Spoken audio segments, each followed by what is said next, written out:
I was the compliance officer at Horizon Biotech, a mid-sized biotech firm in the heart of Boston's Innovation District. 12 long years. 12 years of late nights, endless paperwork, surprise audits, and the constant weight of knowing that one wrong signature could shut the entire company down. Every single federal certification, every DI registration for controlled substances, every FDA establishment license, every single operating permit that allowed us to manufacture, store, and ship our life-saving biologics, they were all issued in my name. Not the company's, mine, personal responsibility. Personal liability. That's how the federal government structures these things in highly regulated industries. You don't just work for the company, you become the legal gatekeeper. Most people never think about it. They see compliance as boring paperwork, girl. But I knew. I always knew. And so did the handful of people who'd been around long enough to remember the 2018 near miss when our old CEO almost lost everything because someone forgot to renew a single form. Then came Monday, June 3rd, the weekly all-hands stand-up meeting. Everyone crammed into the open plan floor, coffees in hand, pretending to be excited about another week of synergy. A video feed pops up on the big screen. There he is, Matt Harlan. 26, maybe 27 if we're being generous. Fresh from an Ivy League MBA program. Hair perfectly gelled, teeth so white they could guide ships in fog. He's wearing a slim-fit blazer over a t-shirt that probably costs more than my monthly rent. He introduces himself as the new efficiency strategist, hired to cut legacy overhead and usher us into an agile future. His eyes scan the room through the camera and land on me, directly, like a predator spotting the slowest gazelle. Today, he says with that rehearsed confidence, we're streamlining. Dana's position has become redundant in our new agile compliance ecosystem. He actually pauses for applause. The room goes graveyard silent. I just sip my coffee, nod once, and keep my face completely neutral inside. I was already 3 steps ahead. I'd seen the writing on the wall for months. The whispers in the break room. The way the new consultants looked at me like I was a dinosaur exhibit. So I prepared, quietly, methodically. That night, I stayed late. Not because I had work to finish, because I wanted to watch the system one last time. I opened my private encrypted drive, labeled innocently, Tax Receipts 2023, Personal. Inside, full backups of all 43 active federal logins, renewal histories, audit trails, everything. Green across the board. Still active. Still mine. Then I pulled up my employment contract. The one nobody ever reads past page 3, section 7C. Buried in the fine print. Involuntary termination, without cause shall result in automatic rescission of all company-sponsored professional certifications and licenses within 48 hours of separation. Licensee retains sole authority to reauthorize or reinstate. I read it twice, smiled, closed the laptop, went home, slept like a baby. Tuesday, Matt announces a re-interview process for everyone. It's a bonding exercise, he says. Fresh start. New energy. When my turn comes, he barely looks up from his iPad. Dana, you've been here? A while. 12 years, I reply calmly. He pulls up the org chart. With a dramatic flourish, he crosses out my name under regulatory stewardship. We'll redistribute this to the interns. Fresh eyes. Lower cost. Innovation, right? I watch him reroute my admin access to people who thought Form 483 was a tax document.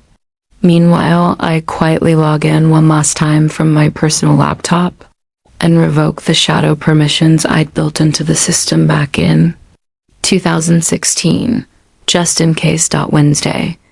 Starts reassigning my tasks like he's playing musical chairs with responsibilities. Inspection prep, To the marketing intern who once asked me if GMP stood for Good Morning People. Vendor audits. To a temp who'd been here 3 weeks. Even the janitor's chemical inventory sign-off. Yep, intern. He walks past my desk, smirks. Foundational work, Dana. Everyone starts at the bottom. Cute. I said nothing. Just kept my head down and my smile polite. Thursday morning. The big momentum sink meeting his term, not mine. He stands at the front, puffed up like a peacock, effective immediately. Certain legacy roles are no longer aligned with our forward momentum. Dana Miller's position has been phased out to make room for growth. HR slides the termination document across the table. 0 severance. No warning. I sign it in 4 seconds flat. Then I look up sweetly. Can I get a printed copy? For my records. The HR lady blinks, confused, but prints it. I fold it carefully, put it in my bag, and walk out, the second my signature dries. Section 7C wakes up that evening. The automated emails start rolling in from every federal portal. Credential relinquished. Authorization status inactive. Responsible party no longer associated with registrant. One by one, like dominoes falling, Friday morning. The fireworks. Procurement can't get shipments of controlled. Precursor status invalid. The internal compliance dashboard turns into a Christmas tree of red alerts. Logins fail everywhere. Mats. Sprinting between desks, yelling at I, just update the contact person. It's not rocket science. It guy sweating. We can't, sir. Reauthorization requires the original licensee to appear in person. It takes 4 to 6 weeks minimum. Then the cherry on top. Unannounced FDA site inspection. They arrive at 9:15 sharp. Auditors in the lobby. No license officer on site to escort them. Protocol violation. They wait 45 minutes, take notes, and leave with the words, serious compliance deficiencies already on their CLIPBOARDS by noon. The CEO, Gregory Winslow, cuts his Hawaiian vacation short and flies back in a private rage. He walks into absolute pandemonium, frozen production lines, furious clients on the phone, vendors threatening blacklists, revenue dropping by the second like a bad stock. He drags Matt into his corner office. 20 minutes later, Matt emerges looking like he'd been run over by a truck. Demoted to junior data entry, reporting to the guy he'd replaced 2 months earlier. Then comes the pathetic consulting offer email from Gregory himself, reduced hourly rate. Performance bonuses tied to stabilization milestones, and a gag clause longer than my employment history. I read it twice. Laughed out loud. Replied with one line, thanks, but no thanks. Licenses remain relinquished until reauthorized by me personally. Good luck with the audits. Attached, 2 screenshots. One of the federal dashboard screaming, no responsible official. The other, the termination letter he'd approved. 2 weeks later, I started as Director of Regulatory Affairs at Stratex Biocore E, their fiercest competitor. First quarter alone, we landed 3 massive contracts my old company had chased for years. Meanwhile, Horizon Biotech is still drowning. Fines piling up. Vendors gone. Audits failed. Their annual holiday party postponed indefinitely. I keep a small sticky note on my new monitor. Just 5 words, in case they ever forget. I was the license. And that's how they fired me for redundancy, and accidentally handed me the keys to their entire downfall.